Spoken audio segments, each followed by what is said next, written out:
Thanks for watching the Disney Channel. Here's what's coming up.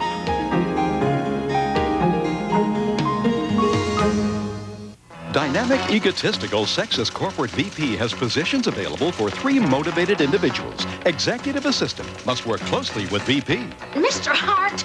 Call me Frank. And be able to tie up loose ends. 5 seconds, ladies and gentlemen, just 5 seconds. Mature adults sought for office manager position must be able to launch new projects. Bingo. Office secretary responsible for light Xeroxing and babysitting the boss. Join Jane Fonda, Lily Tomlin, Dolly Parton, and Dabney Coleman when they star in the corporate comedy 9 to 5, tonight on the Disney Channel. When first to this country a stranger I came. The Disney Channel examines the remarkable journey of Irish music, which for generations has influenced America and its musical culture. It was amazing to go to Graceland, to the birthplace of rock and roll, if you like, and find that the Irish already been there in their songs and tunes. Celebrate Irish music and America, a musical migration. Sunday at 9, 8 Central on the Disney Channel, where Sunday nights mean great music. You're watching the Disney Channel, America's family network. A Charles Dickens classic comes to life as the Disney Channel presents an original miniseries, The Old Curiosity Shop, premiering March 19th. Monday on the Best of Hollywood. Thumbelina, Thumbelina, tiny little thing. It's Danny Kaye in the cherished film of a beloved storyteller. I'm Hans Christian Andersen. I've many a tale to tell. Nominated for 6 Academy Awards, including cinematography and Best Song. Thumbelina, Thumbelina, tiny little thing. Thumbelina cares. It's Hans Christian Andersen, Monday at 9 p.m., 8 Central. There's more coming your way on the Disney Channel. Here's what's next.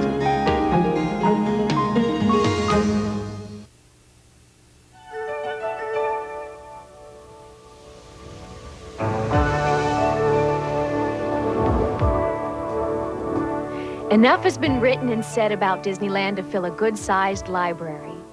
Nothing has quite captured the imagination, the charm, the three-dimensional fun and excitement such as Walt Disney's Magic Kingdom. In building his dream, Walt surrounded himself with talented artists, engineers, and designers, and formed Imagineering, the folks who continue to transform Disney dreams into reality. I'm Marnie McPhail. Now, I met up with one of the founding fathers of Disneyland, Imagineering artist Herb Ryman. And I asked him, what is his job? Oh, it's indescribable. I couldn't describe it at all. Of course, Walt called it Imagineering, and I suppose that's as accurate a description of it as you could. It's visual Imagineering. And I have to draw, and I have to think in terms of fantasy. You also have to think in terms of what people would want. To give you a quick little example, one day I was very frustrated. I was sitting alone with something I was trying to do, and Walt came in and looked at it, and he said, I don't like that. And that means kill it, stop it, don't put any more time on it. And I was frustrated. I didn't like it either. But, and then Walt started to walk out of the room. And I said rather peevishly to him, I said, well, why don't you give me some idea of what you would like? Give me a clue to work with. And he turned around and he said, well, just do something that everybody will like. And then he walked away. Simple as that. And I thought, no, isn't that nice? Just do something that everybody will like. Well, I wish I could have done that all my life. Herb Ryman's work has pleased others all his life. He began as a motion picture story illustrator and worked on such classics as David Copperfield, Tale of Two Cities, and later Anna and the King of Siam. He joined forces with Disney in 1938 and worked on story development and as a layout artist on Pinocchio, Fantasia, and as an art director on Dumbo. He accompanied Walt Disney on a goodwill tour of South America, which resulted in the animated films Saludos Amigos and The Three Caballeros. We're three gay caballeros. They say we are birds of a feather. At the personal invitation of John Ringling North, Herb traveled with the greatest show on earth for a couple of years and rendered the glamorous and the not-so-glamorous behind the scenes of the circus. He has traveled to exotic locales the world over, transforming life, place, and time into compelling expressions of color, form, and emotion. However, even with all his worldly artistic experience, Herb was not quite prepared when Walt Disney called him into the studio one Saturday morning to discuss a new project called Disneyland. He said, my brother Roy has to go to New York on Monday morning, and he's got to show the bankers what we're going to do. Right. And he said, you know how bankers are. He said, they don't have any imagination. And he said, Roy has got to show them what I'm going to do. And he's got to show them all these drawings and the designs for the park. And I said, oh, that's of course, naturally. Well, I want to see them. Where are they? And he said, and he pointed at me and he said, you're going to do them. Walt and Herb spent that weekend together, which resulted in this drawing of Disneyland. It sold the $17 million project to the bankers. What's this here? Marty, this is the original Disneyland castle. It was built at this scale, as we built all of our models, and this is the way it looks today. But it didn't always look like this. There was a day when the part facing Fantasyland faced the front. I came in one day and I looked at it and I thought that looks quite a bit like the Neuschwanstein Castle in Mad King Ludwig's Bavaria. And I thought I'd experiment with it, and I turned it around, and at that moment Walt was standing behind me and he said, oh, I like that a lot better. So that's the way it got built.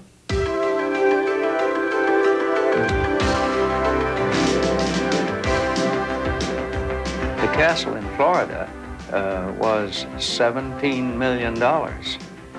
And this whole Disneyland, of course, was built for less money than that when it started.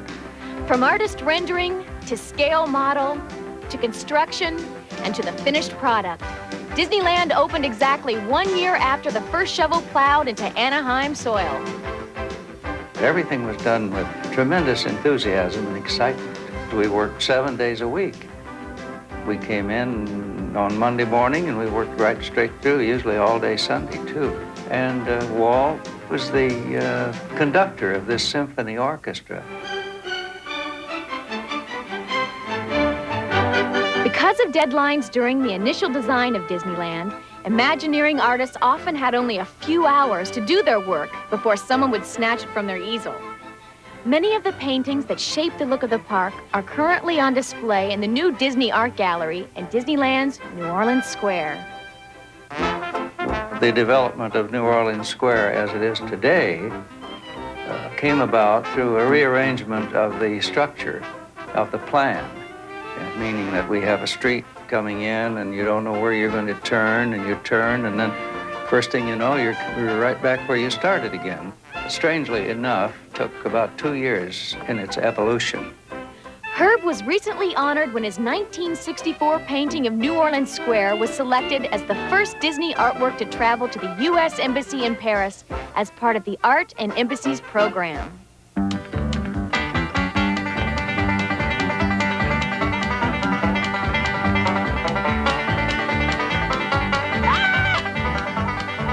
I was originally called upon to name some of the nomenclature for Tom Sawyer Island. Walt came to me and he said, Herbie, would you think of some names? Naturally, you obviously think about Smuggler's Gulch and Robber's Cove and kind of inspiring names that little children would be excited about.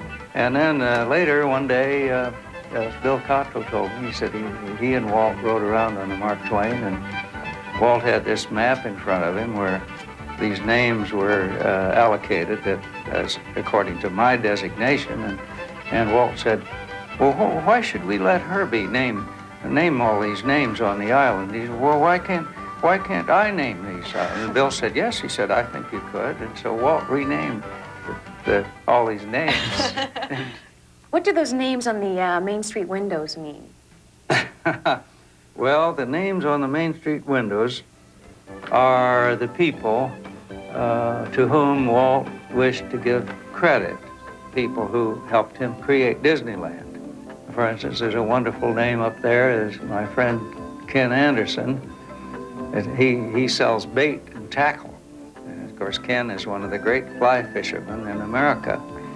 And my name is there with John Hench and with Peter Ellenshaw. And so we give art lessons. My work with Walt Disney fitted right in with my aims of trying to translate beauty and inspiration to people.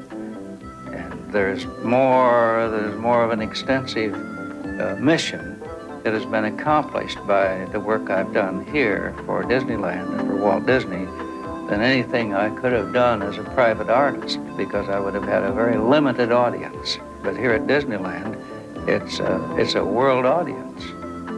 So what better showcase could an artist have?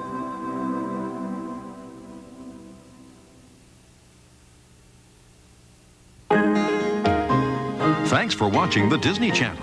Here's what's coming up.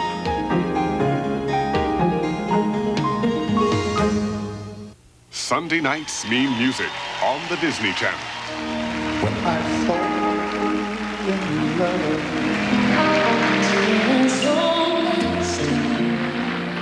sorry it seems to be the hardest word.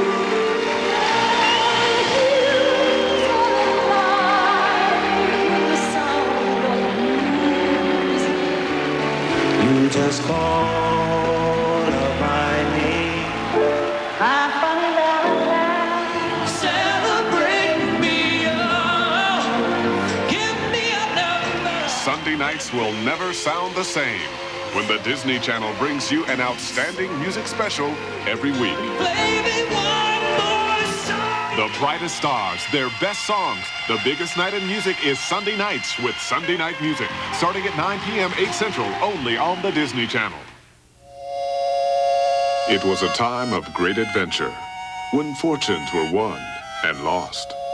Few historical periods have captured our imagination as the Old West, a fascination that continues today. The Disney Channel examines this part of our history in a series of exclusive specials. Adventures of the Old West. In our next special, the new frontier had its own set of rules. Meet the outlaws and legendary lawmen who went head-to-head in the battle for frontier justice on the Adventures of the Old West, Tuesday at 9 p.m., 8 Central on the American Legacy. A Charles Dickens classic comes to life as the Disney Channel presents an original miniseries, The Old Curiosity Shop, premiering March 19th. Here's what's coming your way on the Disney Channel. Next.